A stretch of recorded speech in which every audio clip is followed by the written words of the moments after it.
Tanya? Jelas, Pak. Sudah, Pak. Oke, sip. Sudah jelas. Kalau udah jelas, udah terlihat share screen-nya ya syukur. Ya, kita mulai berkaitan dengan permasalahan atau isu-isu, ya, isu-isu mengenai bagaimana sebuah masalah perkotaan atau isu mengenai masalah perkotaan, salah satunya. Nah, kita mulai dari jalan raya dan juga kendaraan begitu.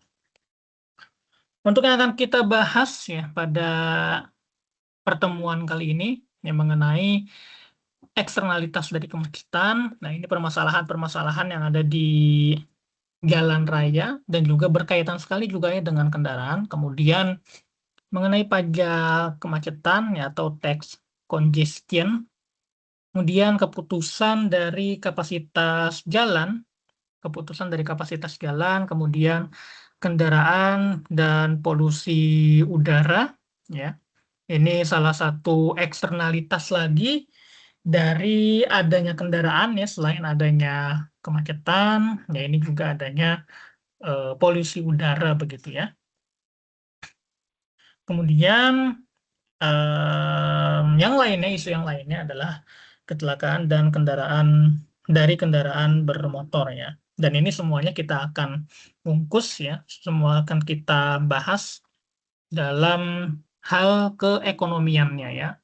Jadi mungkin ya nanti akan banyak hal-hal mengenai keekonomiannya, bagaimana mekanismenya ya, biayanya, manfaatnya juga seperti apa ya dalam hal keekonomian. Oke, yang pertama mengenai kendaraan dan jalan raya, salah satu keuntungan dari lokasi di perkotaan ya, adalah bagaimana dia kedekatannya dengan berbagai aktivitas dalam suatu wilayah di metropolitan ya. Jadi kalau kita bahas di pertemuan lalu ya, perkotaan erat kaitannya juga dengan bagaimana fasilitas-fasilitas yang ada di suatu wilayah, kemudahannya ya. Kita nanti juga akan menyambung juga ya dengan kebijakan perumahan, bagaimana sebuah keputusan pembelian rumah yaitu kita biasanya ya kalau tinggal di perkotaan itu ya membeli sebuah fasilitasnya begitu. Dalam hal ini kalau di lokasi perkotaan sendiri ya ini kedekatannya dengan berbagai aktivitas ya, akses-aksesnya di dalam suatu wilayah metropolitan. Dan wilayah perkotaan ini sangat bergantung pada transportasi. Transportasi ini apapun ya, baik kendaraan pribadi ya maupun kendaraan umum ya. Dan ini nantinya kalau kendaraan umum kita akan bahas ya. Kita akan bahas di pertemuan besok ya mengenai urban transit ya.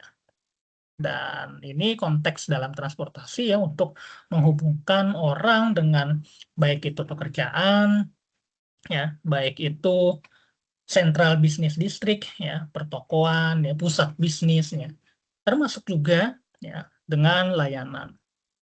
Dan seiring dengan pertumbuhan kota, ingat bahwa kemarin kita lihat bahwa pertumbuhan kota didasari, bukan didasari, tapi faktor pengaruh terbesarnya yaitu adalah penduduk, ya.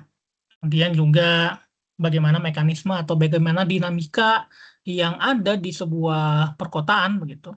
Dan ini menjadi transportasi yang menjadi lebih challenging atau menantang ya karena beberapa isu-isu diantaranya yang ini yang akan kita bahas ya di pertemuan malam hari ini. Beberapa isunya yaitu ya kemacetan lalu lintas, kemudian polusi, bagaimana biaya infrastruktur itu ada, dan juga masalah kesetaraan ya atau ya siapa yang dapat mengakses sebuah transportasi. Adapun eksternalitas yang ditimbulkan oleh kendaraan bermotor antara lain kemacetan, kemudian polusi udara, dan juga adanya sebuah aksiden atau kecelakaan ya dalam sebuah kendaraan. Kalau kita lihat di dalam bukunya ya Sullivan ya. Ini kasusnya di Amerika Serikat begitu ya. Kebanyakan ya orang menggunakan ya moda transportasi ya untuk berkeliling ya commuting di kota-kota metropolitan, ya, di dalam kota metropolitan ataupun di wilayah sekitarnya begitu. Kalau ini CBD ya ini suburbannya ya. Ini biasanya di Amerika Serikat ini ada isu ya bagaimana mengenai kendaraan pribadi yang begitu banyak gitu ya. Kalau kita lihat lebih jauh lagi ya, jalan antar wilayah atau negara bagian, ya, jalan antar negara bagian ini merupakan jalan raya, jalan panjang ya, biasanya ratus kilometer atau ribu kilometer begitu, dan itu khususnya ya kebijakan-kebijakannya dan juga fasilitas yang digunakan, fasilitas yang ada itu penggunaannya biasanya ya untuk kendaraan kendaraan yang ada di darat gitu ya. Dan dari sini data di sini menunjukkan bahwa orang-orang ya di Amerika Serikat itu commutingnya kebanyakan itu menggunakan kendaraan pribadi atau drive alone ya. Kemudian justru ya persentase daripada public transitnya itu lebih kecil gitu ya. Dan ini yang menjadi isu juga ya bagaimana di Amerika ya, ini pun juga di Indonesia sendiri pun ya. Di Indonesia sendiri pun kalau kita lihat polanya ya di Jakarta terutama ya kota-kota metropolitan ya. Ini di Jakarta sendiri ya, di wilayah suburbannya di pinggiran kotanya, kemudian untuk masuk ya ke Central Business District-nya ya diperlukan adanya public transport ya. Tapi ya memang sudah ada public transport, tapi ya penggunaan-penggunaan seperti eh, motor, kemudian mobil ya, itu masih lebih tinggi ya. Dan ini pola-pola penggunaannya. Nah, biasanya ya di tabel yang ada di sini ya ini ingin menunjukkan bahwa tujuan daripada orang-orang ini commuting ya.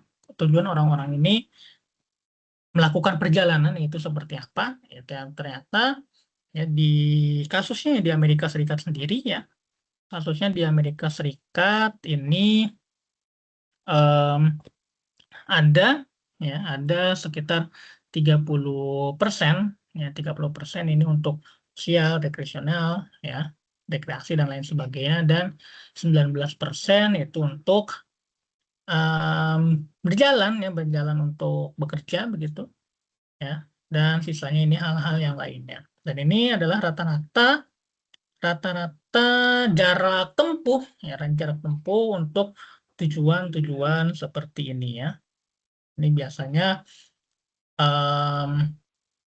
kalau misalkan pergi bekerja ya ini 12 mil ya jarak tempuhnya rata-ratanya ya. Kemudian yang paling besar ya ini bekerja yang yang relate ya, relate dengan bisnis begitu ya, perjalanan-perjalanan untuk menempuh jarak jauh ya, perjalanan-perjalanan dinas dan lainnya itu 28 mil ya. Dan ini ya untuk sekolah begitu, sekolah atau untuk pergi ke tempat beribadah, dalam hal ini gereja ya kalau di Amerika Serikat ya kasus banyaknya. Nah, ini biasanya lebih dekat-dekat begitu jarak tempuhnya ya. Ini sekitar 6 mil. Itu data yang ingin ditunjukkan.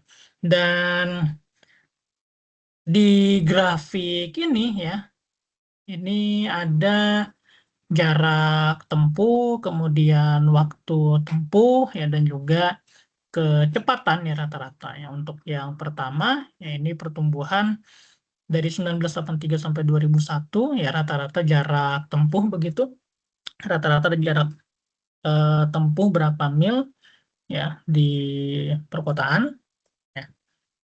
Kemudian jumlah jumlah waktu tempuhnya berapa menit begitu ya. Ini semakin lama waktu tempuhnya ya, ini ya isu-isu yang utamanya ya, beberapa isunya karena memang penduduknya makin banyak, kemudian juga dari segi isu-isu kendaraan yang makin banyak ya.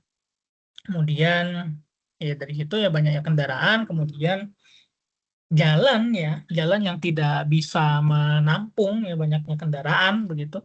Ini yang menyebabkan ya kemacetan yang ujungnya ya tentunya dia akan menambah dari waktu tempuh itu sendiri.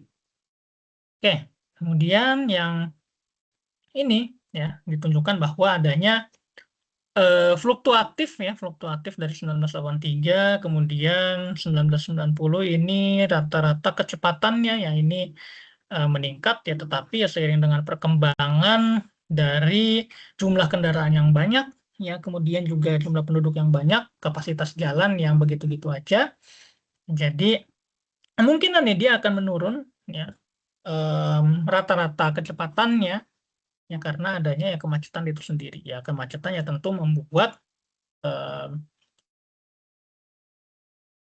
kecepatan dari rata-rata ini akan menurun. Di samping itu juga ya waktu tempuh ya ini akan semakin panjang ya, semakin lama. Bahas isu yang pertama yang mengenai isu dari kendaraan dan juga jalan raya, yakni kemacetan. Ini ada eksternalitas kemacetan ya. Eksternalitas kemacetan kalau kita lihat ya di tabel ini ya dari sisi permintaan perjalanan perkotaan ya.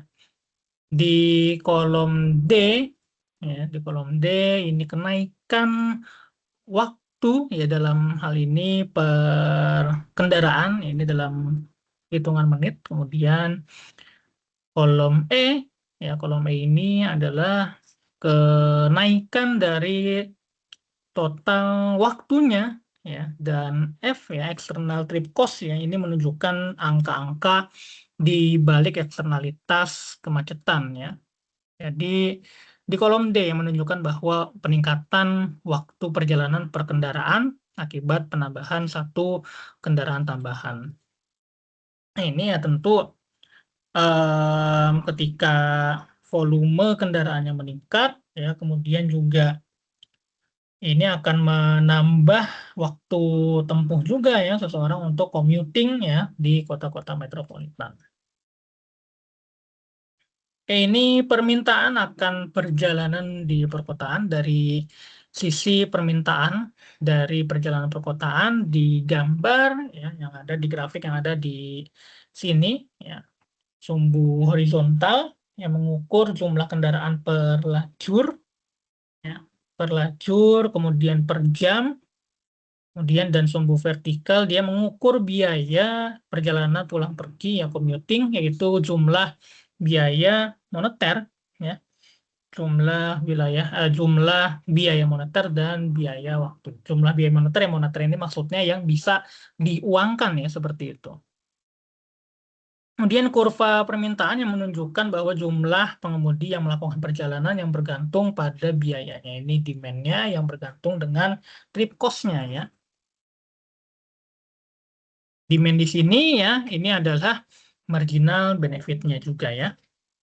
Kemudian untuk volume lalu lintas, keseimbangan, dan juga yang optimalnya seperti apa. Ya, jadi di dalam jumlah kendaraan dalam kondisi keseimbangan, seseorang akan menggunakan jalan jika kesediaannya untuk membayar perjalanan yang manfaat marginal yang melebihi biaya perjalanan private.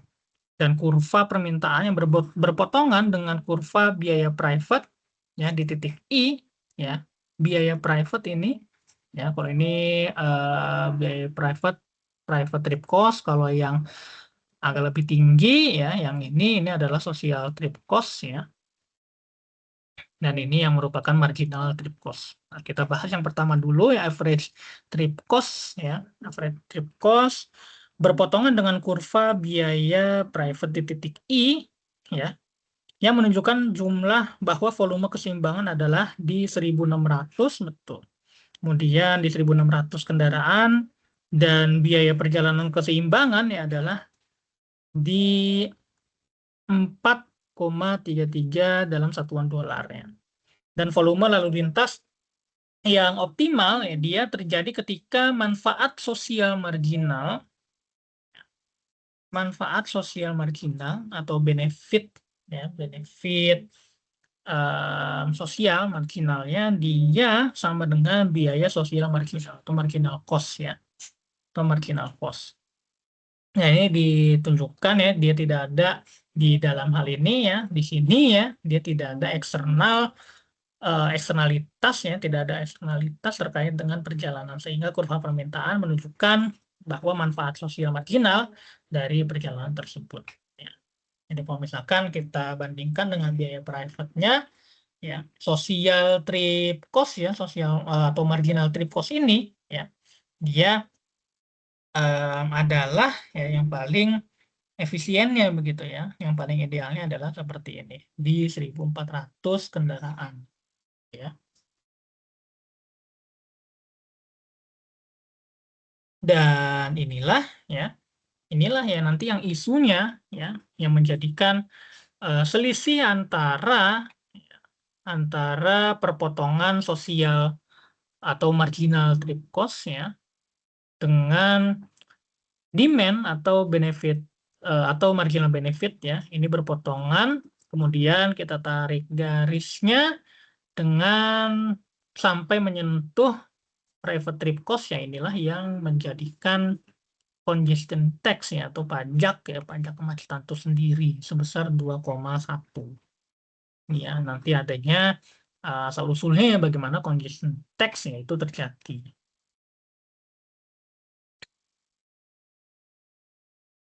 Masalah eksternalitas yang menyebabkan sebuah inefisiensi dari pendekatan ekonomi terhadap eksternalitas ya adalah dengan menginternalisasinya, yaitu mengenakan pajak yang sama dengan biaya eksternal marginal. Jadi, kalau kita lihat ya, salah satu sebuah solusi ya daripada adanya kendaraan yang banyak ini ya, private trip cost yang banyak, kemudian juga bagaimana social trip cost ya juga yang banyak ya. Kalau kita lihat, ya ini adalah menginternalisasikannya dengan pajak ya, yang 2,1 ini atau selisihnya ini.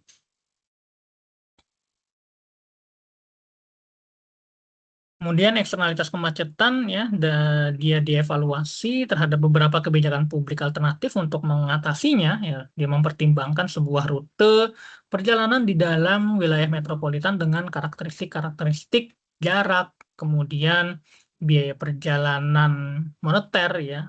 Maksudnya ini adalah biaya yang diuangkan, kemudian biaya waktu ya, dan ini semua ditotalkan ya, dan juga tentunya ya biaya-biaya waktu ya yang mungkin ini tidak terlihat ya, yang bergantung pada berapa lama perjalanan tersebut itu berlangsung. Kemudian eksternalitas kemacetan yakni setiap pengemudi membebankan biaya kepada orang lain dengan memperlambat laju mereka ya di dalam pasar bebas ya. Para pengemudi ini mengabaikan biaya eksternal ini yang menyebabkan penggunaan berlebihan jalan pada jam-jam sibuk. Hal ini mengakibatkan bahwa adanya deadweight loss ya atau inefisiensi, dan ini terlihat ya pada ya adanya ya deadweight loss ya ketika pembebanan pajak itu berlangsung, kemudian juga pembebanan tentang bagaimana private trip cost ya, private trip cost ini yang sangat tinggi begitu ya, dan terjadinya inefisiensi. Dan isu berikutnya ya tentang pajak kemacetan ya, pajak kemacetan ya, adapun manfaat dan biaya daripada pajak kemacetan ya, dari perspektif individu pengguna jalan ya, penerapan pajak kemacetan ini menghasilkan kabar-kabar ya yang pertimbangan tertentu ya. Jadi ya pertimbangkan pertama-tama orang-orang yang membayar pajak dan tetap menggunakan jalan raya ya, dia bisa menggunakan jalan raya tersebut ya, tapi ya, kabar buruknya dia tentunya ya akan membayar biaya atau pajak kemacetan tertentu ya. Nah, ini seharusnya ya seharusnya pajak-pajak ini juga diperuntukkan untuk mengurangi volume lalu lintas ya.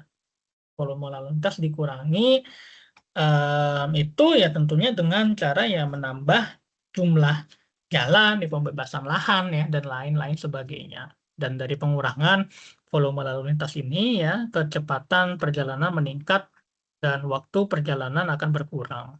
Kemudian pajak penghasilan yang lebih rendah, jadi pemerintah dapat menggunakan pendapatan dari pajak kemacetan untuk memotong pajak daerah lainnya, sehingga pajak kemacetan yang bersifat netral terhadap pendapatannya.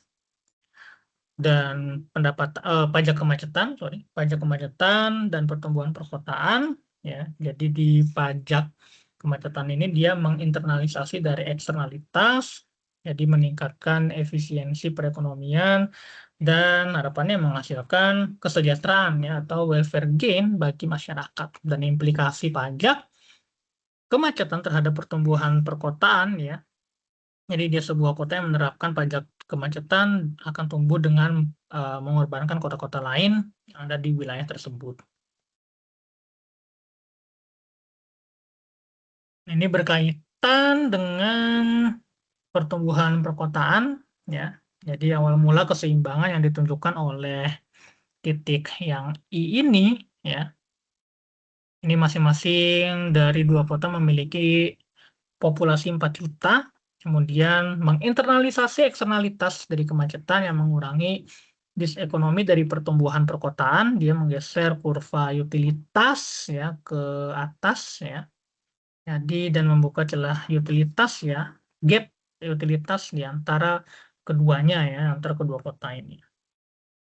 Ini ya utilitasnya begitu ya. Utilitasnya. Kemudian migrasi ke kota yang menerapkan pajak kemacetan, ini akan menghilangkan celah utilitas tersebut ya. Migrasi, ya kata kuncinya adalah migrasi ke kota, yang dia menghilangkan celah utilitas tersebut dan mengembalikan keseimbangan pada titik N dan titik K ya, dengan pajak kemacetan. Dan kota yang menerapkan pajak kemacetan yang tumbuh dengan mengorbankan kota lainnya dan utilitas meningkat di kedua kota.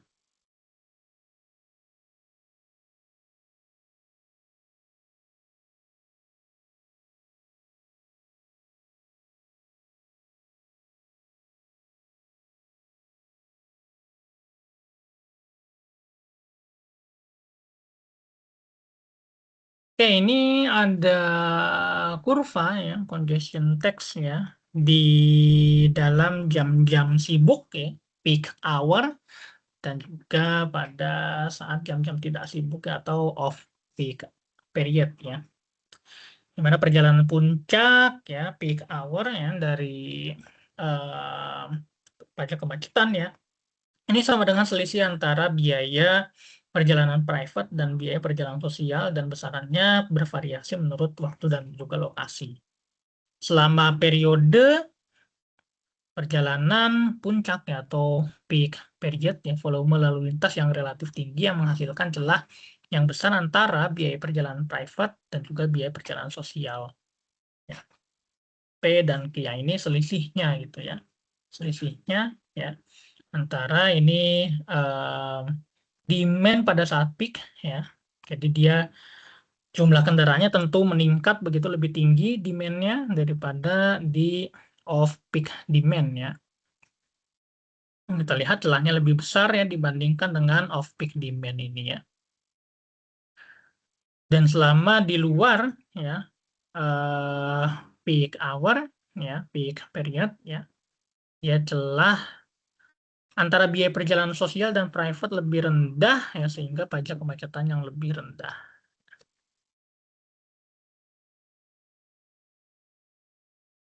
Kemudian implementasi ya retribusi jalan ya, salah satu congestion tax begitu ya.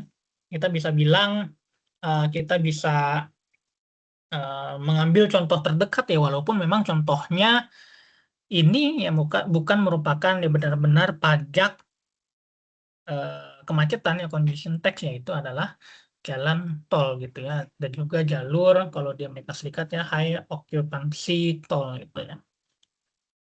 Nah, di teknologi modern ya memungkinkan bahwa pengumpulan pajak yang efisien dan nyaman untuk penggunaan jalan yang padat yang di bawah sistem identifikasi kendaraan.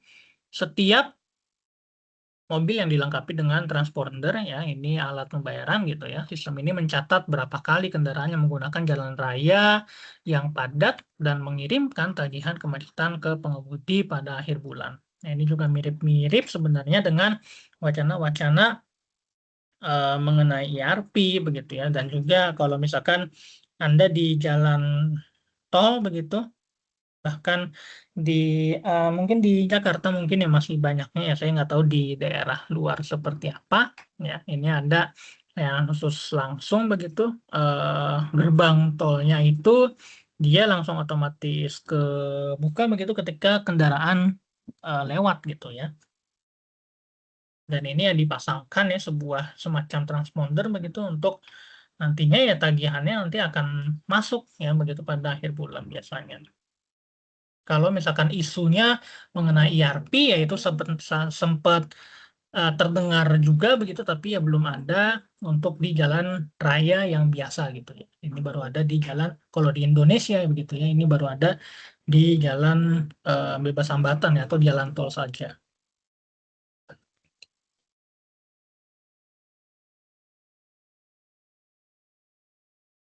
Kemudian alternatif selain pajak kemacetan, ya, ini ada substitusi moda. Ya, yang ini yang seharusnya isu ini yang akan kita bahas ya di esok ya, bagaimana urban transit ya, transportasi di dalam wilayah metropolitan atau ya mungkin juga di sekitar ya wilayah metropolitan begitu ya, suburban ya kalau di Indonesia ya mungkin kebanyakan suburban ya, ini harus ya digalakkan begitu ya, harus dibenahi. Dan ini ya sebenarnya PR kita bersama juga ya, selain PR pemerintah ya. Selain PR pemerintah menyediakan transportasi yang baik ya, kita pun juga sebagai pengguna ya transportasi begitu ya, itu juga harus sadar juga akan transportasi ini. Nah, substitusi moda ini ya dari pajak yang pajak kemacetan ini yang meningkatkan biaya perjalanan pengendara yang dibandingkan dengan transportasi umum gitu ya, sehingga menyebabkan sebagian waktu perjalanan beralih ke moda transportasi lain. Kemudian waktu perjalanan ya dari pajak ini ya dikenakan yang paling tinggi pada periode puncak ya, atau peak period atau peak hour ya di perjalanan, sehingga menyebabkan sebagian pelaku perjalanan melakukan perjalanan pada waktu yang berbeda. Kemudian juga karena jadwal kerja ya, kalau misalkan pekerja kantoran begitu, dan juga jadwal sekolah ya yang relatif tidak fleksibel ya, ini yang menyebabkan juga adanya peak hour begitu ya di jam-jam kerja ya, di jam-jam sekolah ya. Jadi ya pekerja komuter dan juga pelajar ya cenderung tidak akan mengubah waktu perjalanan mereka dibandingkan pelaku perjalanan lainnya begitu ya. Misalkan seperti kalau kita mau ke pusat perdagangan ya, itu ya mungkin kita bisa mengatur ya jadwal kita gitu yang lebih fleksibel. Dan meskipun demikian ya perusahaan akan memiliki insentif untuk mengubah jadwal kerja untuk memungkinkan pekerja mereka menghindari perjalanan mahal ya pada peak hour gitu ya. Nah, ini juga mungkin jadi isu juga ya kalau di kita ya di Indonesia.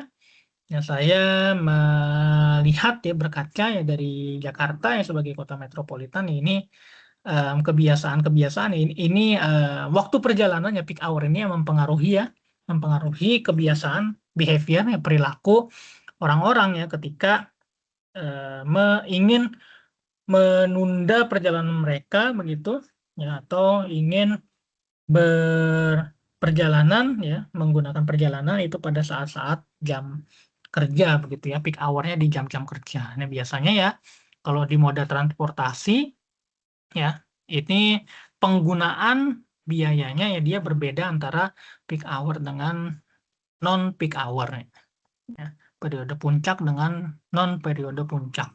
Biasanya ya kalau periode puncak ini ya, kalau kita lihat kalau KRL mungkin komuter lain itu mungkin yang nggak begitu pengaruh ya karena harganya sama saja. Nah, biasanya kalau di apa namanya, LRT begitu ya, LRT Jabodetabek ya, Jabodebek. Di LRT itu ada penggunaan pengenaan biaya ya, pengenaan biaya yang lebih tinggi ya pada saat jam-jam kerja begitu ya, jam-jam kerja biasanya jam 6 sampai jam 10, kemudian jam 4 sore sampai dengan jam 8 malam. Nah, ini yang mempengaruhi juga perilaku orang begitu ya, sehingga mereka yang mungkin bisa fleksibel ya, atau ya bahkan pekerja-pekerja pun juga menunggu ya off peak hour itu ya. Misalkan kalau pagi dia memulai perjalanan kurang dari jam 6 pagi, kemudian di malam harinya, di sore ke malamnya dia uh, menggunakan di luar jam peak hour-nya, yaitu di atas jam 8 untuk bisa dikenakan ya biaya yang lebih murah. Ya, biasanya sih seperti itu untuk perilaku-perilaku para pekerja ya biasanya ya. Kemudian juga misalkan di dalam konteks busway ya Transjakarta ya di Jakarta, yaitu dia menggunakan tarif yang berbeda juga ya di saat off peak hour dan juga peak hour. Kita biasanya ya di Transjakarta yaitu dia menggunakannya di off peak hour di paginya saja ya, yang saya tahu ya, paginya saja ya, itu biasanya di sebelum jam 6 itu dikenakan biaya Rp2.000 ya. Kemudian di atas jam 6 dan seterusnya itu pengenaannya di 3.500 ya. Dan itu juga akan mempengaruhi ya perilaku juga ya, perilaku kita ya sebagai orang ya tentunya ya. Ingat bahwa people response to incentive ya tentunya seseorang akan mencari insentif itu adalah ya insentif dalam hal konteks ini ya adalah ya biaya yang semurah-murahnya dengan mengatur waktu perjalanan mereka. Itu mungkin ya sedikit contoh ya yang ada di Indonesia ya, khususnya yang mungkin ya yang baru apa namanya moda transportasi umumnya ya yang lebih terintegrasi ya itu ada di Jakarta. Ya, rute perjalanan ya tadi selain dua alternatif selain pajak kemacetan ya. Ini yang ketiga ada rute perjalanan. Ya, pajak kemacetan yang paling tinggi ya dikenakan pada rute-rute yang padat, yang paling padat ya sehingga menyebabkan sebagian pelaku perjalanan beralih ke rute alternatif. Kemudian pilihan lokasi ya pajak kemacetan meningkatkan biaya satuan perjalanan ya, biaya per mil atau per kilometernya begitu ya sehingga menyebabkan sebagian pekerja komuter mengurangi jarak perjalanan mereka dengan pindah ke yang lebih dekat ya ke tempat kerja ya, dan sebagian lainnya mungkin beralih ke pekerjaan yang lebih dekat dengan tempat tinggal mereka ya. Selain perilaku dari yang tadi ya waktu perjalanan, ini juga perilaku untuk pemilihan lokasi begitu ya. Mereka mungkin akan berpindah lebih dekat ke tempat kerjanya, atau ya pilihan yang lainnya adalah tempat kerjanya ya disesuaikan dengan tempat tinggal mereka. Ya, mereka akan mencari pekerjaan ya yang dekat-dekat dengan tempat tinggal mereka saja. Ya, ini beberapa alternatifnya, dan keempat respons ini ya, ini yang pertama, yang kedua, kemudian sampai ke pilihan lokasi ya. Ini menyebabkan ya ya ini menyebabkan akan bergerak naik sepanjang kurva permintaan perjalanan seiring dengan meningkatnya biaya perjalanan. Ya. Pajak kemacetan mengurangi volume lalu lintas ya dari 1.600 ya ke 1.400 ya. Jadi akan berpikir-pikir begitu ya. Nah, akan berpikir-pikir kemudian juga akan mencari alternatif-alternatif moda perjalanan, kemudian waktu, ya, kemudian rute, dan juga jarak.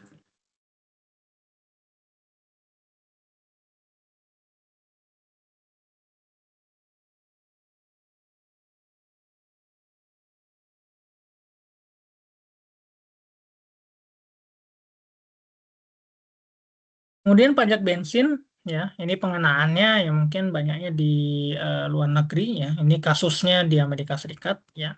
Kalau di kita ya mungkin ya semua barang itu ada pajak pertambahan nilainya, ada PPN-nya begitu ya. Tapi kalau di sini pajak bensin ya gagasan sederhananya adalah jika biaya perjalanan ya, jika biaya perjalanan ini meningkat, ya masyarakat akan mengurangi penggunaan kendaraan.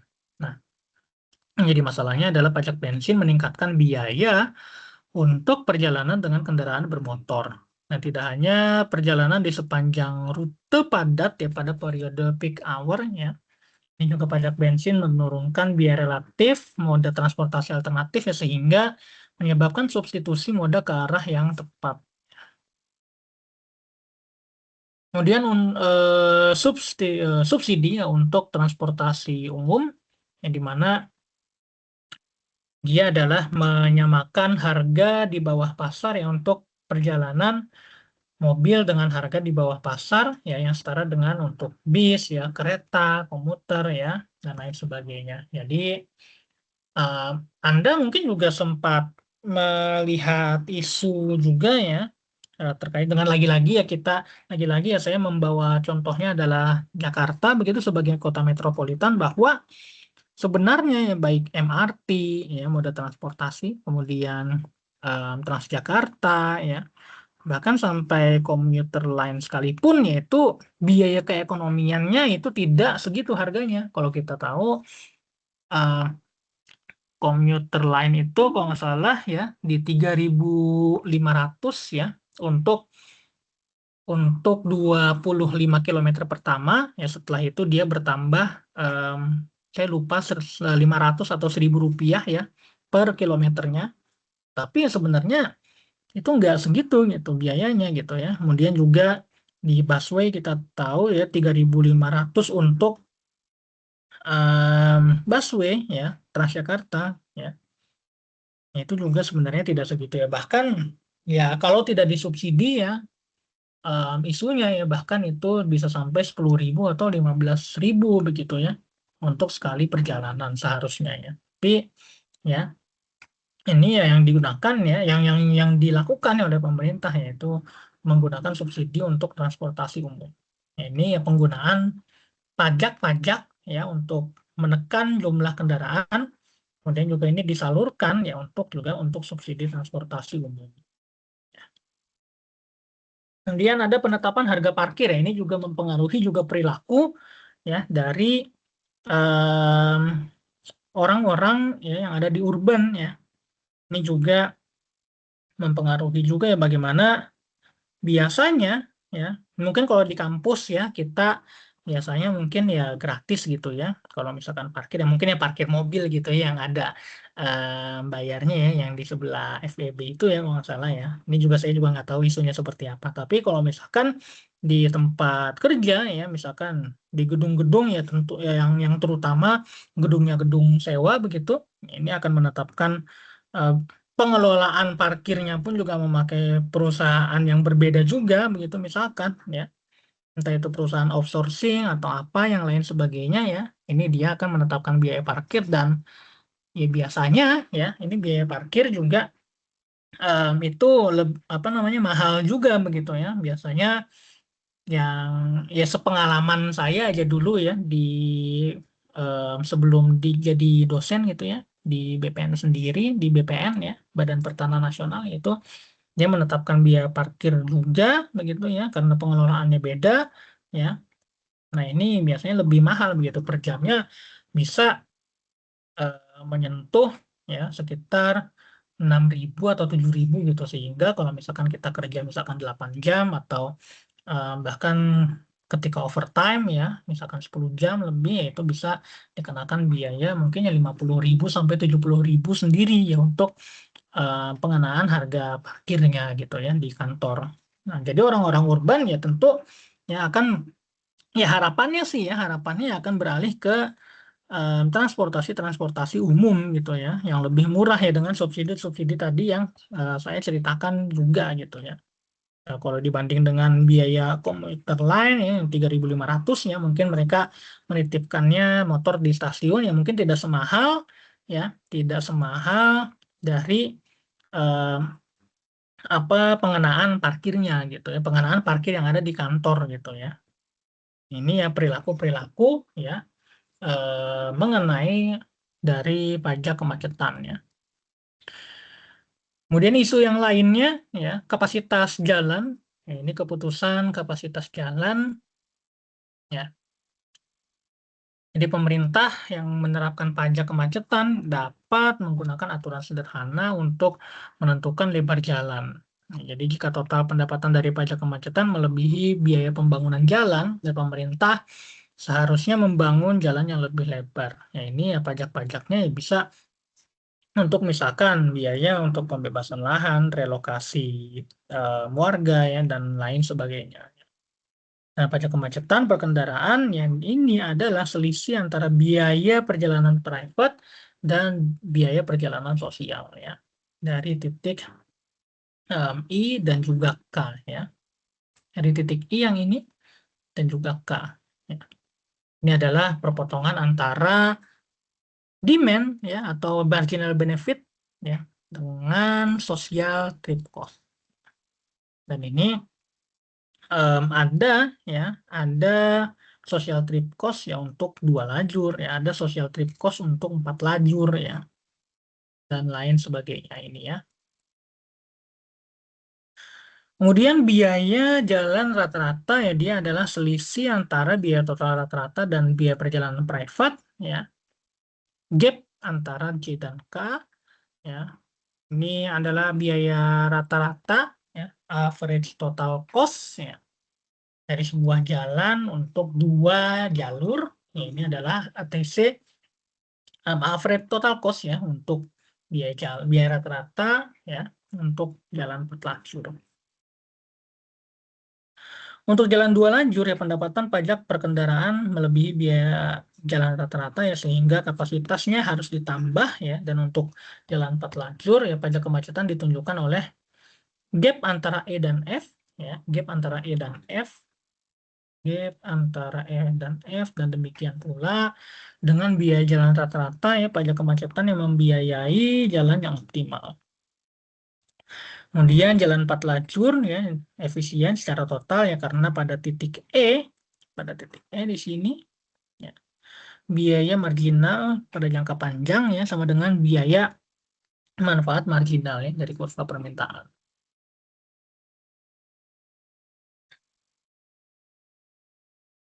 Titik E yang ada di sini ya merupakan hasil yang efisien karena memenuhi prinsip marginal, yaitu menyamakan manfaat marginal perjalanan dengan biaya marginal.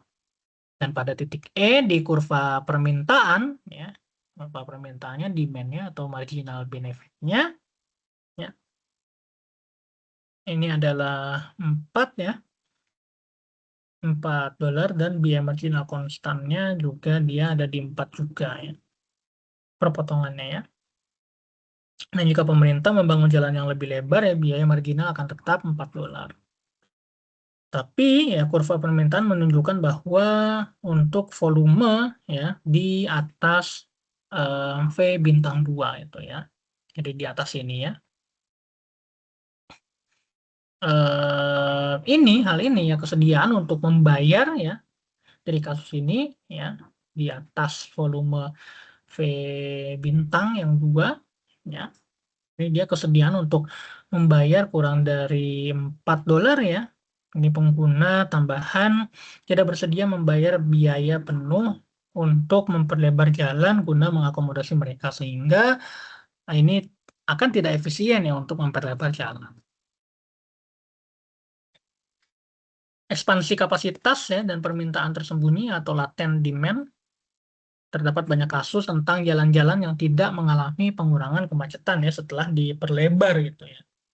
Ya karena permintaan untuk perjalanan ya terutama pada peak hour gitu ya, ini sangat elastis gitu ya. Dia ya bagaimanapun ya biaya perjalanannya ya itu ya harus dia tempuh ya. Ya karena ya tidak ada pilihan lain ya, terutama pekerja kantor ya, kemudian juga yang sekolah begitu. Ya meskipun memang sekolah sih biasanya yang dekat-dekat gitu ya dengan tempat tinggalnya, dengan lokasi tempat tinggalnya. Tapi kalau misalkan yang terutama pekerja kantoran ya di urban ya, ingat kita konteksnya dalam hal ini adalah perkotaan ya.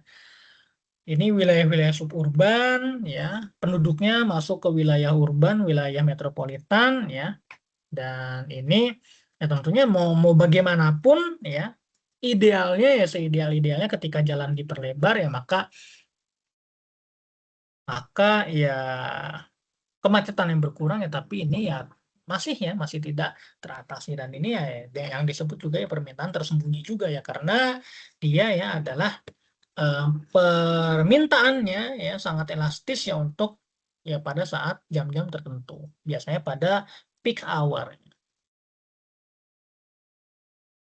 Kemudian banyak pengguna jalan menghindari penggunaan jalan yang padat karena kecepatan perjalanan yang sangat lambat ya. Tapi ketika sebuah jalan diperlebar dan kecepatan perjalanan ya awalnya meningkat ya, tapi pengguna jalan yang sebelumnya terhalang oleh kecepatan lambat ya, yang tadi pada mencari jalan alternatif ya, ini mulai ya menggunakan jalan tersebut. Jadi ya sama saja begitu ya.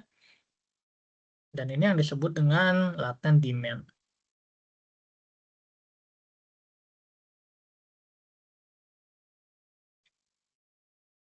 Kemudian isu yang lainnya adalah di dalam kendaraan ya, di sebuah isu kendaraan ya, ini menciptakan eksternalitas lain lagi ya, yakni adalah polusi udara.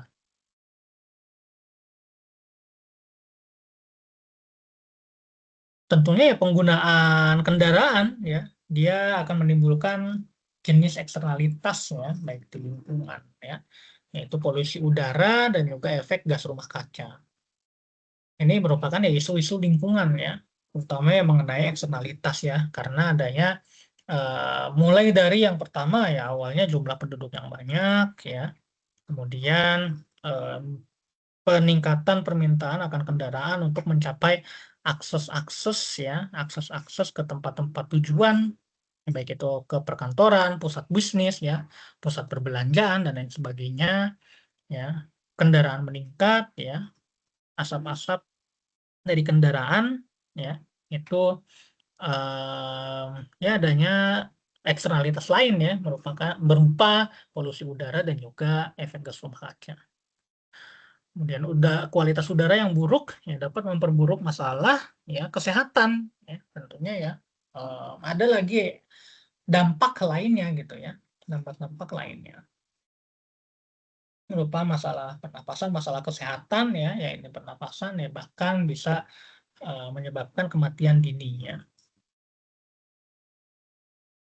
Kemudian ya efek gas rumah kaca ya ini juga berkontribusi juga terhadap iklim global, dan ini ya yang menjadi isu juga ya dari adanya banyak kendaraan gitu ya, kebanyakan kendaraan ya kemudian menghasilkan polusi udara.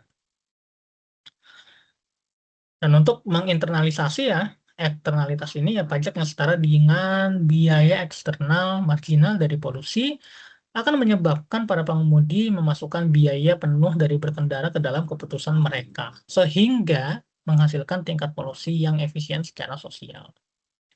Dan pajak polusi akan mendorong masyarakat untuk membeli mobil yang lebih bersih ya, dengan mengurangi jarak tempuh berkendara. Dan sekarang ya kalau misalkan isunya ya sekarang ya ini ada mobil listrik gitu ya, mobil listrik yang di mana penggunaannya kemudian juga dengan kemudahannya ya untuk ini juga permasalahan politis juga sebenarnya ya. Ini di mana kemudahannya kemudian juga kebijakan-kebijakannya yang mempermudah mobil listrik ya.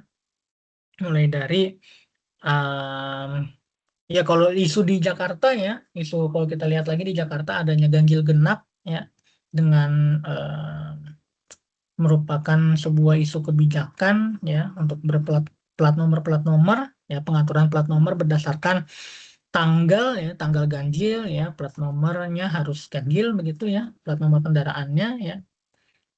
tanggal genap ya, plat nomor kendaraannya itu harus genap gitu ya. Nah, ini kemudahan-kemudahan untuk mobil listrik ya, ini tidak perlu memikirkan itu gitu ya, karena ya tidak kena ganjil genap gitu ya kalau di Jakarta. Kemudian juga mengenai masalah pajak ya, pajak daripada mobil listrik ya, ini untuk kemudahan investasi juga ya, ini diberikan gratis begitu ya untuk mobil listrik ya. Walaupun isu yang beredar ya sekarang ini Anda juga mungkin juga melihat juga ya pemberitaan ya bahwa mobil listrik ya akan dikenakan pajak tahunan juga ya. Tapi tetap dengan proporsi proporsi yang lebih rendah dibanding mobil dengan bahan bakar minyak ya, dengan BBM gitu ya.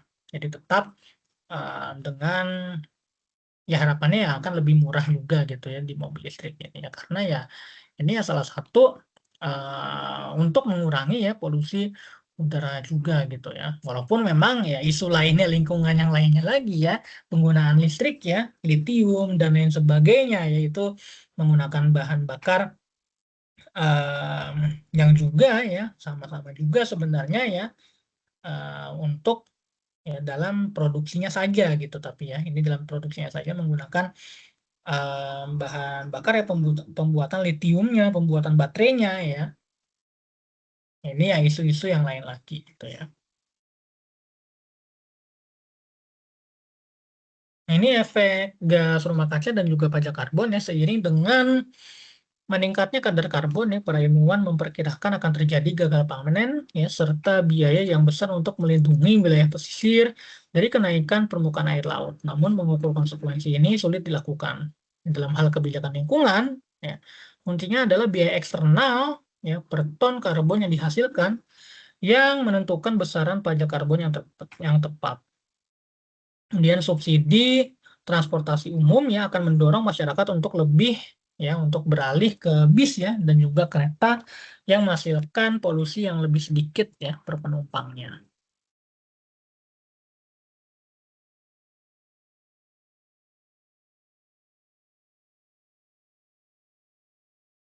Dalam kasus eksternalitas kemacetan yang menggunakan subsidi transportasi umum untuk mengurangi lalu lintas mobil ya menimbulkan beberapa masalah.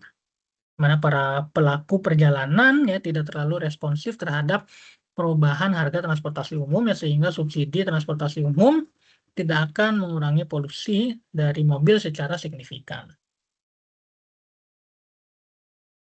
Nah, isu yang lainnya lagi ya, ini juga sebenarnya eksternalitas juga ya. Ya ini masalah kecelakaan kendaraan bermotor. Nah, ini ya grafik ini ya menunjukkan adanya bagaimana ya ya kecepatan ya, ini mil per hour ya, atau ya kalau kita ya ini kilometer per jam mungkin ya. Dan ini berkaitan dengan bagaimana regulasi keamanan ya di setiap kendaraan. Eksternalitas ya dari penggunaan kendaraan bermotor lainnya adalah kecelakaan kendaraan bermotor, termasuk ketabrakan dengan pengendara lain, kemudian sepeda dan pejalan kaki, ya bahkan juga iya apa namanya tabrakan tunggal pun ya juga ya ini ya mengakibatkan juga ya tentunya kecelakaan gitu ya. Ini juga merupakan suatu jenis kecelakaan. Kemudian seorang pelaku perjalanan memilih kecepatan di mana manfaat marginal ya, nilai waktu yang dihemat sama dengan biaya marginal, perkiraan biaya kecelakaan ya. Nah, kalau kita lihat ya initial marginal cost sebelumnya yang ada di sini ya, dengan kebijakan regulasi ya dia tentu akan lebih meningkat gitu ya marginal cost-nya gitu ya. Ya, ini juga penerapan peraturan keselamatan. Ya, ini juga perilaku yang lain lagi nih yang apa namanya ya disebut anomali juga mungkin ya, paradoks juga mungkin ya, ketika penerapan peraturan keselamatan ya seperti airbags ya menurunkan biaya marginal dan meningkatkan kecepatan ya dari titik tertentu ya ke titik yang lebih tinggi lagi gitu ya. Ini juga merupakan studi kasusnya juga gitu ya. Jadi ya perilaku ya karena memang orang ya merasa lebih aman dengan adanya airbags gitu ya. Jadi tindakan preventifnya sudah ada ya, tapi ya perilakunya ya malah justru ya membuat ya kecepatan seseorang ya dalam berkendara itu lebih tinggi. Ini karena biaya eksternal dari berkendara ya bergantung pada jarak tempuh ya. Jadi dia wajar mempertimbangkan penerapan pajak per mil ya di atas berkendara yang dikenal sebagai vehicle miles vehicle miles traveled ya. Dan salah satu biaya eksternal dari kecelakaan lalu lintas ya dia adalah kemacetan yang diakibatkan oleh arus lalu lintas yang terhambat. Ya, meskipun pajak VMT ya vehicle miles traveled yang akan mengurangi volume lalu lintas dan mengurangi kecelakaan yang menyebabkan kemacetan, pemerintah daerah ya tetap memerlukan kebijakan untuk menangani kecelakaan yang terjadi. Dan kota-kota telah mengembangkan kebijakan untuk merespons kecelakaan dengan cepat dan membersihkan kendaraan yang mogok guna memulihkan arus lalu lintas. Jadi ya ini juga isu yang berbeda lagi gitu ya. Ketika adanya sebuah kecelakaan ya tentu akan mengular begitu ya. Tentu akan mengular kendaraan ke belakang begitu dan menyebabkan terjadinya antrian ya di dalam sebuah jalan raya ya. Dan ini ya menyebabkan ya mengembangkan ya kebijakan untuk merespon kecelakaan dengan cepat ya dengan membersihkan dalam hal ini adalah mengevakuasi kendaraan ya yang mengalami kecelakaan guna memulihkan arus lalu lintas.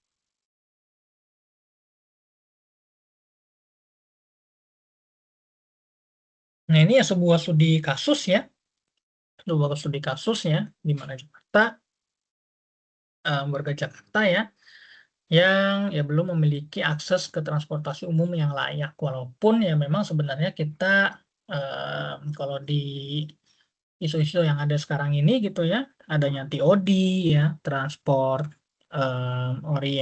transit ya, transit oriented untuk transportasi begitu ya. Tapi ya memang belum semuanya ini terintegrasi gitu ya dan masih ada pengembangan-pengembangan yang sedang dilakukan juga begitu ya di Jakarta ya. Ini kalau studi kasusnya ya, sebuah laporan dari ITDP, Institute for Transportation and Development Policy, dia menunjukkan bahwa ya di kota metropolitan Jakarta, ya termasuk kota-kota satelitnya, Jabodetabek, ya ini menyediakan transportasi umum yang layak hanya bagi 16% dari populasinya, ya yang berjumlah sekitar 28 juta jiwa. Nah, dari 10 juta penduduk di Jakarta sendiri, yang 44%-nya tinggal di dekat ya titik akses transportasi cepat ya atau rapid transit. Ya.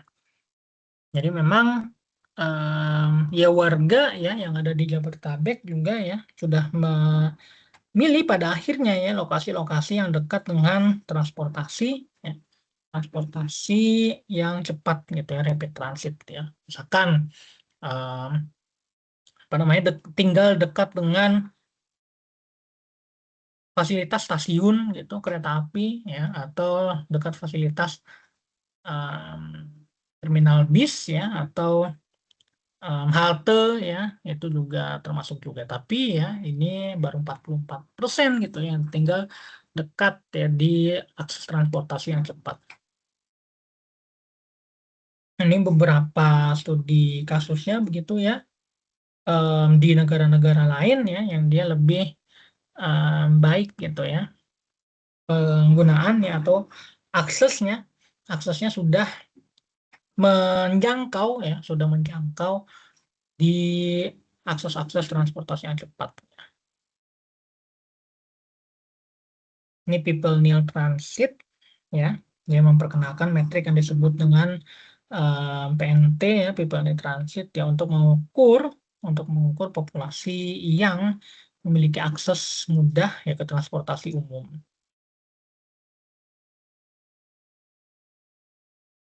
Dan ini ya, dan dari ITDP ya, yang telah mengembangkan metrik baru yang melihat ya persentase populasi yang tinggal di dekat transportasi cepat, ya, bis yang berjalan lambat ya dalam lalu lintas campuran dan transportasi informal yang tidak diatur dan tidak memenuhi syarat.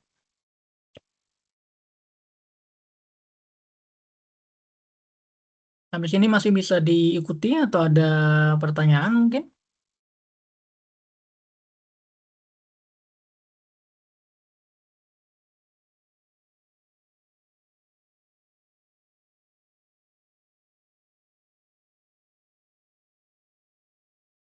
Masih dimengerti, Pak. Oke, sip, aman ya. Ini kalau nggak ada, silakan ya, presensi terlebih dahulu, silakan.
Ini beberapa yang belum presensi ya, atau tidak bisa presensi em, karena satu device ya, atau mungkin karena alasan lainnya. Ini akan saya konfirmasi satu persatu, tapi sebelum itu yang saya ingin tunjukkan ya, atau reminder ya, mungkin ya ini sebagai reminder Anda ya, untuk presentasi kelompok yang dilaksanakan besok ya. Kita ketemu lagi besok gitu ya. Ini mengenai presenter dan juga kelompok penanggap ya. Saya reminder kembali untuk kelompok 3 ya sebagai presenter ya dengan atas nama Muhammad Hazwan, kemudian Umi Latifah, Siti Aisyah Atmaja ya, Marsya, Akmal Putrayasa ya, dan juga Anida Kotrunada. Ini sebagai kelompok presenter, dan kelompok penanggap ya, kelompok 1 ya Aisyah Raisya, kemudian Gracilia, kemudian Wilas Meilana ya, kemudian Sincerely, Aurelia, dan Umu, dan juga Desti Hanamanur. Yaitu kelompok-kelompok yang akan ya melakukan presentasi dan melakukan tanggapan ya. Dengan besok ya materinya adalah urban transit ya, seperti di silabus ya. Kita ketemu lagi di besok di jam 1 ya, sesuai jadwal ya. Kemudian untuk beberapa yang belum presensi,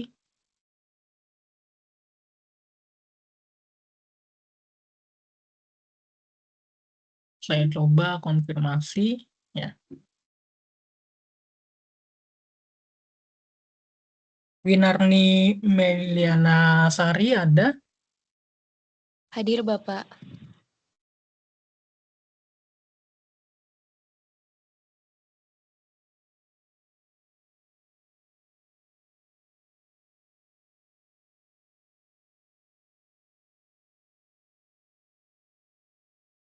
Umu ada? Umu Madrasatul?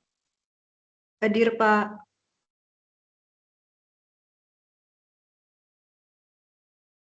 Raffi Akmal? Hadir, Bapak. Zidan Dafa?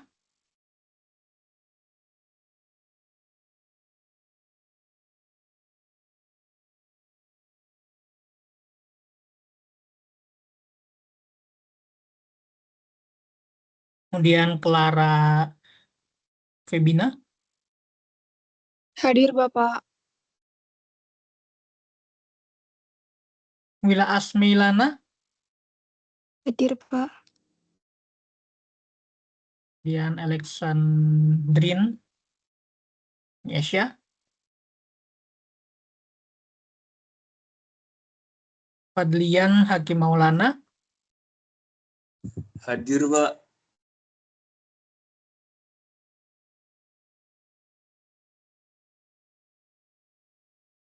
Fadlian ya, Fadlian hadir, Pak.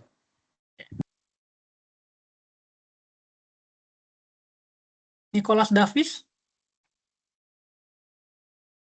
Hadir Pak. Siti Aisyah Atmaja,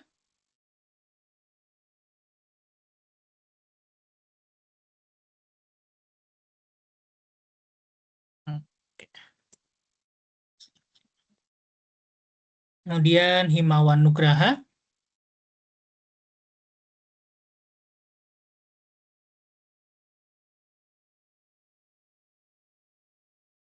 oke ya. Mungkin ya itu aja ya pertemuan hari ini. Jangan lupa Anda ya masih ada penugasan di setiap minggunya ya, mulai pengumpulannya mulai pertemuan 10 ya, atau mulai kita ketemu kembali besok, berarti malam ini ya terakhir Anda mengumpulkan baik itu tugas individu maupun untuk tugas kelompok ya. Saya sudah melihat beberapa ya tugas individu ya, beberapa ada yang mengumpulkan tugas individu ya. Bagi Anda yang belum mengumpulkan ya, silakan Anda mengerjakan ya dan juga submit di dalam kelas ya, di dalam Teams-nya ekonomi perkotaan ya. Oke, ada yang ingin ditanyakan mungkin? Kalau nggak ada, ya kita ketemu kembali ya. Oh, ada yang pengen tanya, David Sakti Tambunan ya, raise hand. Silakan, mungkin ada yang ingin disampaikan. Oh, nggak ada. Saya ingin bertanya. Iya ya. Silakan.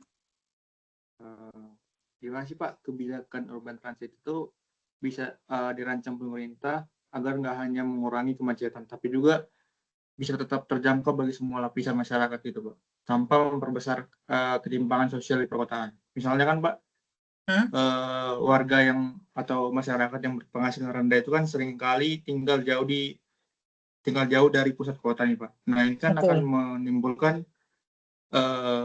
ketimpangan akses gitu Pak. Betul. Ya, itu sih Pak pertanyaan saya. Oh iya, jadi ya tentunya ya pengenaan isu-isu kita bahas dulu ya, mungkin isu-isu yang ada bagaimana mengurangi kemacetan gitu ya, kemudian juga hal-hal yang terkait dengan ketimpangan, yaitu ada bagaimana misalkan ya sebuah pembebasan lahan begitu ya, itu ya dengan pro kontra yang ada begitu ya, pro kontra yang ada ya, ini menimbulkan ketimpangan begitu ya. Bahkan ada yang sampai ibaratnya ya ganti rugi ya, ya kata-kata ganti rugi ya beneran rugi begitu ya. Tapi ya kita harus juga ya melihat ya perbandingan-perbandingan yang ada ya di beberapa dekade, beberapa tahun ya, mungkin ya beberapa tahun belakangan ini ya, bagaimana kebijakan-kebijakan untuk mengurangi kemacetan ya. Ini kalau misalkan ya memperlebar jalan gitu ya, pilihannya sebenarnya ya beberapa macam gitu ya, dengan ya pro kontra yang ada dan juga dengan pengembangan ya, atau yang penelitian-penelitian yang sedang berlangsung saat ini gitu ya. Misalkan yang pertama ya mungkin ya secara konvensional bagaimana pengembangan jalan ya, ya penambahan luas jalan, penambahan kilometer jalan begitu ya. Ini dengan adanya pembebasan lahan ya tentunya ada pro kontra ya. Kemudian juga dengan adanya beberapa tahun belakangan ya, terutama ya mungkin ya ini adanya di zamannya rezim pemerintahan yang sebelumnya ya, bahwa pengenaan ganti rugi ya dengan penghapusan bukan penghapusan sebenarnya sih, penghapusan istilah itu ya penggantian nama aja gitu ya.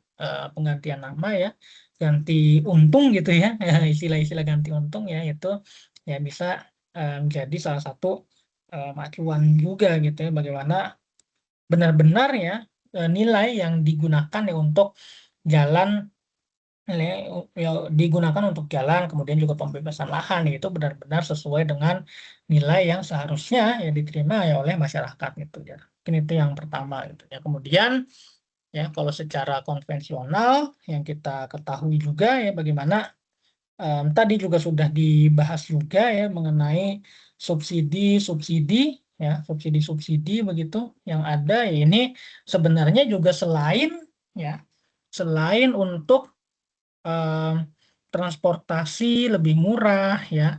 Kemudian transportasi lebih murah itu ya tujuannya apa sih? Ya tentunya ya tujuannya supaya ya semua kalangan gitu, harapannya semua kalangan dari masyarakat ya ini ya akan bisa mengakses ya transportasi tersebut gitu ya. Terutama ya transportasi umum ya. Jadi harapannya ya walaupun tentunya masih ada pengembangan atau penelitian yang harus dilakukan yang terkait dengan bagaimana caranya mengurangi atau mengatasi kemacetan ini ya. Tapi yang ada sekarang ya, yang konvensional begitu ya, yang ada sekarang dengan membuat ya subsidi-subsidi ya untuk transportasi umum ya, seperti yang kita tadi juga dibahas juga ya bagaimana di Jakarta begitu ya, beberapa transportasi umum ya, komuter lain, kemudian juga adanya Transjakarta gitu. Ini juga subsidi-subsidi, ya ini subsidi yaitu juga untuk ya lebih inklusif gitu ya dalam hal ini ya untuk menekan bukan biaya ya, untuk menekan ya kesenjangan sosial ya. Jadi akar permasalahannya ya tentunya adalah inklusivitas ya. Inklusivitas itu semua orang harus bisa merasakan gitu ya, harus bisa merasakan apa yang dirasakan ya, yaitu ya kalau dalam hal ini adalah ke transportasi umum tersebut ya. Jadi semua orang harus bisa merasakan transportasi umum, makanya ya biasanya ya transportasi umum itu dibuat lebih murah begitu ya dengan subsidi-subsidi yang ada ya. Dan ya ini ya subsidi-subsidi yang ada ini asalnya ya tentu ya pendanaannya dari APBD ya daerah-daerah tertentu gitu ya. Bagaimana dengan wilayah yang lainnya ya tentunya untuk wilayah yang lainnya ya saya rasa ya dengan bergantung juga dari jenis perkotaan tersebut ada ya, jenis wilayah metropolitan tersebut ada. Tapi ya kalau saya rasa ya untuk wilayah-wilayah metropolitan ya entah itu kalau dengan berbagai macam wilayah ya yang ada di Indonesia ya dari mulai Sumatera ya ada Medan sekitarnya, Palembang sekitarnya, kemudian di Jawa ada Jakarta sekitarnya, Bandung, kemudian ada ya Semarang juga termasuk kayak kota metropolitan dengan wilayah sekitarnya ya, Surabaya dengan sekitarnya, kemudian Makassar dan sekitarnya gitu ya. Ya kota-kota wilayah metropolitan yang ada sub-suburbannya ya, ya tentu ya saya rasa ya bisa menerapkan juga ya kebijakan-kebijakan seperti ini gitu ya. Ya tentunya dengan adanya transportasi umum terlebih dahulu ya, kemudian juga membuat transportasi umum itu lebih inklusif ya dengan cara ya memberikan subsidi ya, atau dengan cara yang memberikan pelayanan-pelayanan terbaik, kemudian juga dengan harga yang murah begitu ya. Ini bisa diduplikasi begitu ya dari kebijakan-kebijakan yang ada di perkotaan kota-kota besar ya seperti Jakarta, Jabodetabek gitu ya. Dan ya mungkin ya ya itu mungkin secara konvensionalnya gitu ya. Tinggal ya PR besarnya adalah bagaimana ya ini ya dari segi SDM-nya ya, dari segi manusianya yaitu sadar ya beralih ke transportasi umum gitu ya. Jadi memang ya tipikal ya perkotaan ya penduduknya banyak ya. Ya mungkin di satu sisi ya kalau kita lihat ya ini saya sering banget bulak balik gitu ya ke Bekasi, kemudian ke Semarang ya. Saya ke Bekasi itu biasa hari Jumat, ke Semarang lagi hari Senin begitu ya. Nah itu saya lihat ya di jalan yang ada di sekitar Jakarta begitu, Bekasi, Jakarta sekitarnya ya itu ya tetap masih banyak juga ternyata kan kemacetan itu ada ya, padahal transportasi umum sudah banyak, kemudian juga saya rasa sudah inklusif ya dengan adanya subsidi-subsidi ya, kemudian transportasi murah ya. Tapi ya memang ya apakah tipikal, ini juga jadi pertanyaan kita bersama juga gitu ya, apakah memang ya sebuah kota ya itu memang karena kebanyakan apa namanya, kebanyakan orangnya gitu ya, kebanyakan penduduknya ya karena terlalu banyak penduduk ya, itu makanya dia di jalan masih macet ya, atau memang ya PR besarnya adalah ya jumlah transportasi umum ya itu yang masih perlu ditingkatkan gitu ya, dengan headway-nya atau dengan jarak tunggu antar waktunya gitu ya, jarak tunggu antara transportasi umumnya antar modanya itu lebih sedikit gitu ya. Ini nanti mungkin ya kita akan bahas di pertemuan besok juga gitu ya tentang urban transit ya. Tapi ya saya rasa dari inti pertanyaan ya, bagaimana caranya untuk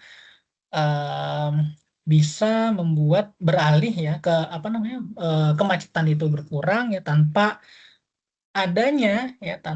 meningkatkan si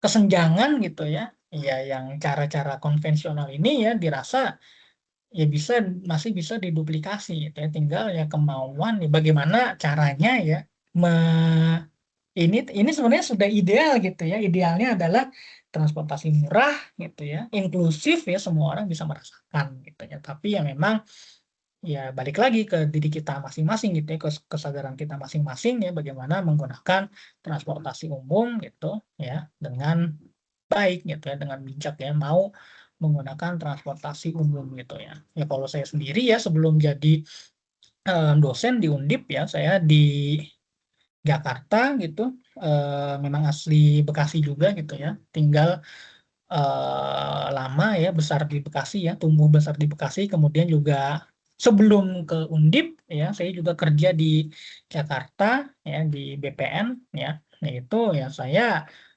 ya menggunakan juga ya transportasi umum gitu ya, komuter, kemudian juga busway ya, Transjakarta yang untuk ke tempat kerja gitu ya. Tinggal ya masing-masing orang aja gitu ya ingin memaksimalkan utilitasnya seperti apa gitu ya. Ya karena memang ya people respond to incentive, kemudian juga semua orang juga pasti rasional gitu ya. Preferensi orang juga ya berbeda-beda. Ya kita cuma bisa pemerintah ya dalam hal ini ya, kebijakan publik ya hanya bisa menyediakan gitu ya layanan-layanan ya yang kiranya ya inklusif gitu ya. Saya rasa sih yang sudah ada saat ini ya itu sudah cukup inklusif juga gitu ya.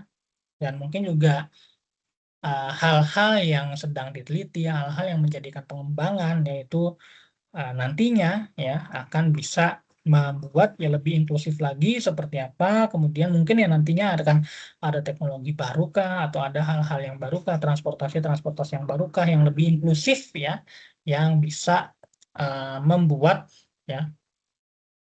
semua orang merasakan transportasi murah ya, sehingga mereka bisa beralih ke transportasi umum ya dan lain sebagainya dan seterusnya itu ya. Mungkin itu ya, sebenarnya juga ya masih menyisakan banyak pertanyaan, banyak PR gitu ya tentang si transportasi umum ini gitu ya, dan nanti yang akan kita bahas di pertemuan besok ya, mungkin lebih jelasnya atau mungkin lebih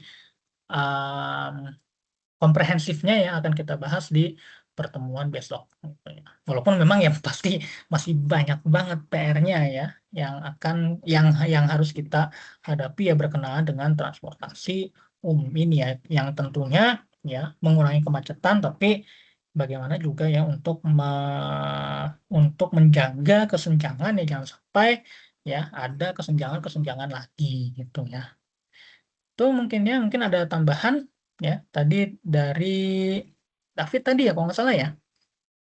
Itu ya Iya, mungkin ya kalau baiklah dari sudah menjawab kasih Pak, terima kasih. Ya mudah-mudahan sih sudah menjawab gitu ya. Tapi yang tentunya ya saya paham juga ya rasa penasarannya ya. Kemudian juga ya timbul pasti pertanyaannya kenapa sih gitu ya? Kok ini tuh udah inklusif gitu kan, tapi ya masih akan ada aja gitu kemacetan gitu ya. Ya menurut saya sih ya memang karena ya penduduknya aja gitu ya, penduduknya yang banyak banget gitu ya. Dan itu yang menyebabkan kemacetan yang masih tetap ada. Gitu ya. Oke ya, mungkin ada lagi ya, kalau nggak ada ini pertemuan hari ini, pertemuan ke-9 ya kita tutup. Ya, jangan lupa Anda masih perlu yang mengerjakan tugas ya untuk pertemuan ke-10 ya, yang paling lambat dikumpulkannya hari ini, malam ini gitu ya. Dan dengan presentasi-presentasi kelompok ya yang tadi sudah disebutkan. Oke, mungkin ada kendala kah? Oke, kalau nggak ada yang ditanyakan lagi, ini kelas ditutup ya. Makasih banyak semuanya. Ya, ini juga mungkin bisa jadi kisi-kisi juga ya tadi pertanyaan dari Mas David ya, bagaimana caranya inklusif ya. Kisi-kisi untuk UAS ya mungkin ya. Nah, ini juga pertanyaan-pertanyaan dari Anda juga ya akan bisa juga ya dijadikan sebagai mungkin pertimbangan-pertimbangan untuk UAS yang ada. Oke, itu aja mungkin dari saya. Makasih banyak semuanya ya malam-malam ini ya sudah menyempatkan waktunya. Ya mohon maaf juga ya mungkin ya beberapa pertemuan akan dilaksanakan online dan juga malam-malam gitu ya, karena memang ya liburnya di semester genap ini ya sangat ya banyak gitu ya, 3 pertemuan sendiri yang mungkin itu akan dilaksanakan secara online. Oke, itu aja. Makasih banyak. Kelas hari ini ditutup. Selamat malam. Kita ketemu besok ya. Selamat malam. Wassalamualaikum warahmatullahi wabarakatuh. Silakan untuk meninggalkan live ya meetingnya. Makasih. Terima kasih, Terima Pak. kasih Pak. Oke, Baik, makasih Pak. banyak semuanya.